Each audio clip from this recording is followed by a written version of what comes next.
इसमें तो विविध प्रकार के नक्काशी जो कांच वालों ने की है, जैसे ठाकुर जी को मोर अति प्रिय है तो मोर की डिजाइन भी इन्होंने बनाई है।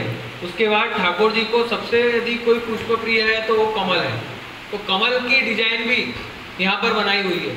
और अलग अलग कांच, छोटे छोटे कांचों को एकत्रित कर कर पूरे छत का निर्माण किया गया है। एक बार क्या हुआ कि ठाकुर जी छोटे थे और जशोदा जी के सामने गए तो वहाँ पर एक दर्पण लगा हुआ था, एक कांच लगा हुआ था।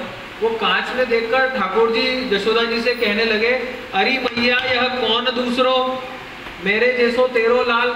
मैया ये तेरा और कौन सा लाल लड़का आ गया जो मेरे जैसा दिख रहा है पूरा। ठाकुर जी कांच में देखकर यह बाल लीला की भावना है।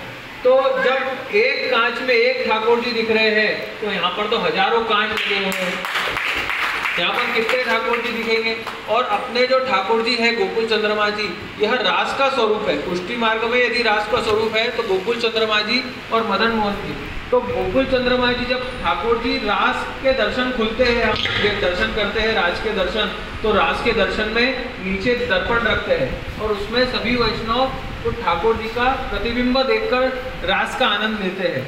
तो रास में दर्पण का होना बहुत आवश्यक है। ठाकुर जी दर्पण को देखकर प्रसन्न होते हैं और हमारे ठाकुर जी रास का ही स्वरूप है। तो ये जो ठाकुर जी की ये जो कमल चौक है, यह रासस्थली है। ठाकुर जी यहाँ पर नित्य रास करते हैं और रास के अंदर कांच का होना, दर्पण का होना आवश्यक है। इसलिए पूरी छत में जो कांच लगी है तो ठाकुर जी निश्चित रूप से आकर यहाँ पर रासलीला का दर्शन करेंगे और हम वैष्णवों को आनंद देंगे। बोलो श्री गोकुल